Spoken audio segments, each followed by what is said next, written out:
The Battle of Raphia, 217 BC. More than a century after the death of Alexander the Great, and his successors were still struggling for dominance over his fragmented empire. Antiochus, the third of the Seleucids, had designs on regaining control of Coel Syria, which had been recently annexed by Egypt. Antiochus could do little about the situation immediately, but his opportunity came when the new king of Egypt, Ptolemy IV, came to the throne. As he was not an attractive character, there were defections to the Seleucids among Egyptian generals and governors, and war loomed. By spring 217 BC, both sides had completed their preparations. Egyptian diplomacy had delayed the fighting for long enough. The two armies advanced and clashed near the small town of Raphia, with the sea protecting one flank of each army. Both kings chose to make this flank their strongest and led the battle from there.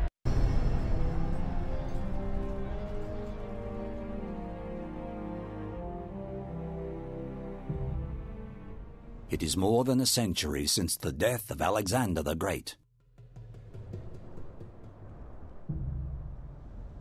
His glorious empire has shattered into a number of warring successor kingdoms.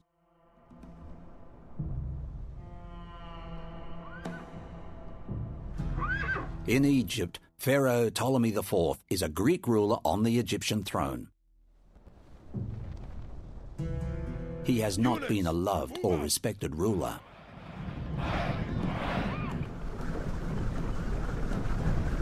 He is so popular that his generals and governors have gone over to the rival Seleucids. The Seleucid king, Antiochus III, has designs on the border region of Cilicia, recently taken by Ptolemy. It is spring, in 217 BC, and the confrontation is nearing a climax. With Egypt weakened by defections, Antiochus has marched to war near the town of Raphia. Diplomacy has delayed the fighting long enough. Ptolemy's chariots and bowmen stand ready to unleash a storm of death upon the Seleucid ranks.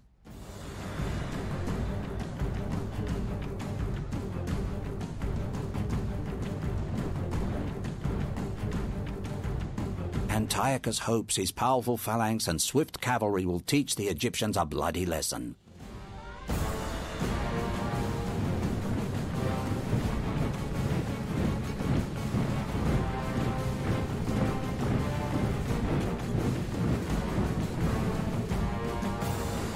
War now looms.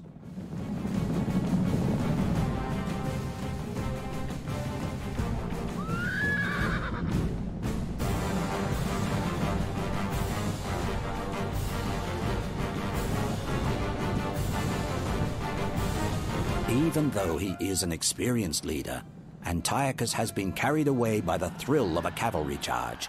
He is cut off from the rest of his army.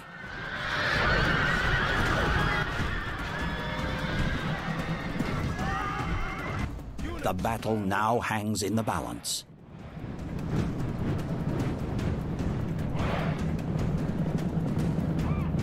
The Seleucid king is in mortal danger, surrounded by enemies.